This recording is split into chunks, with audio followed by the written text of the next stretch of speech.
2022年9月8日、英国で最も長く君主を務めたエリザベス2世が96歳で死去しました。在位期間は70年間でした。イギリス王室が女王の死去を発表した直後、女王の死を悼む数千人の人々がバッキンガム宮殿の外に集まりました。この動画ではエリザベス女王の人生を振り返りたいと思います。エリザベスは1926年4月21日、ロンドンのメイフェアで生まれました。1936年12月、彼女の叔父であるエドワード8世は離婚経験のあるアメリカ人のシンプソンと結婚するため王位を退き、エリザベスの父親がジョージ6世として国王に即位しました。10歳のエリザベスが王位継承者となったのです。1939年、国王ジョージ6世が即位して3年も経たないうちに、イギリスはナチスドイツと戦争状態になりました。エリザベスと妹のマーガレット王女は、両親がカナダへの疎開を提案したのを拒否し、戦時中のほとんどをロンドン郊外のウィンザー城で過ごしました。第二次世界大戦中、エリザベスとマーガレットは BBC の Children's Hour で国民に何度も語りかけました。戦争中、エリザベスは英国海軍に所属していた3番目のいとこ、ギリシャのフィリップ王子と文通を通じて恋を深め、1947年11月20日、21歳の時にウェストミンスター寺院で結婚式を挙げました。エリザベスは13歳の時に初めてフィリップと出会い、フィリップに一目惚れしたと言われています。1948年に長男チャールズが誕生し、1950年にアン王女、1960年にアンドルー王子、1964年にエドワード王子が誕生しました。2人の間には8人の孫と12人のひ孫が生まれています。1952年1月、エリザベスとフィリップは病気の父に代わって王室公務で海外に行きましたが、その数日後に国王は眠るように亡くなり、エリザベスが女王に即位しました。1953年6月2日、27歳のエリザベスはウェストミンスター寺院で戴冠式を行い、当時としては記録的な2000万人以上が戴冠式のテレビ中継を見たと言われています。その後、大英帝国から英連邦への移行、冷戦の終結、英国の欧州連合への加盟と離脱など、数十年にわたり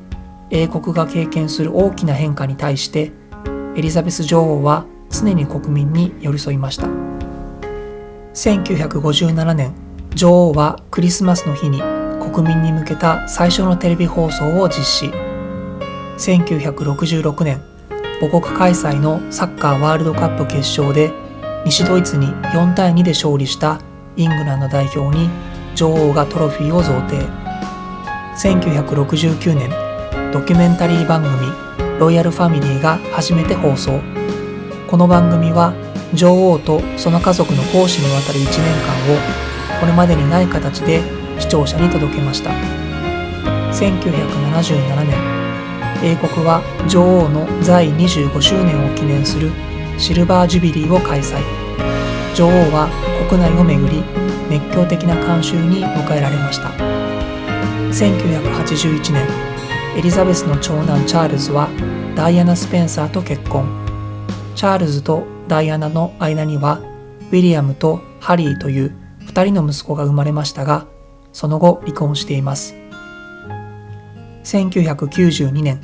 女王はクリスマスのスピーチでウィンザー城で火災が発生したことに悲しみを表明。イギリス世論は政府がウィンザー城の修繕費を負担することに反対しましたが、イギリス王室がバッキンガム宮殿を訪問者に開放することで修繕費の資金を集めました。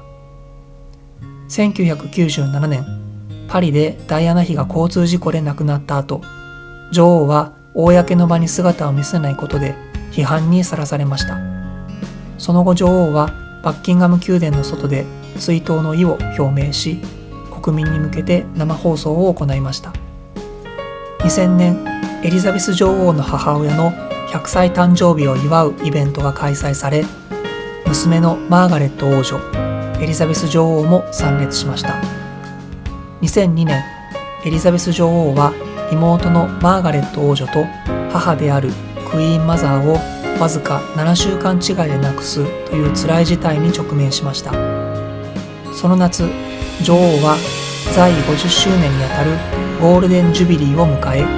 国民から温かい励ましの言葉を受けました。6月4日のジュビリーの夜、パレードには100万人以上の人が集まりました。2011年、孫のウィリアム王子と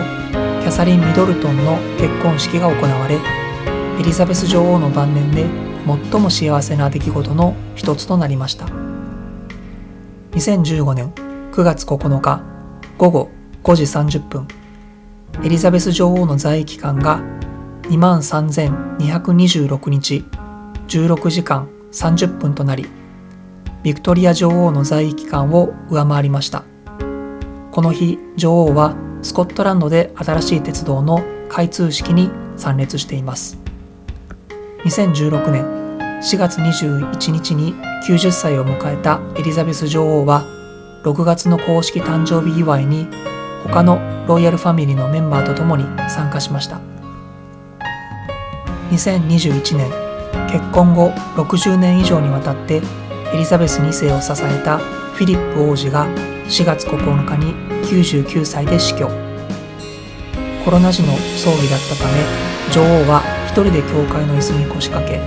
同じように愛する人を悼まなければならなかった何万人もの家族の心の支えとなりました。70年間もの長期間、英国君主を務めたエリザベス女王の死に対して心からお悔やみを申し上げます。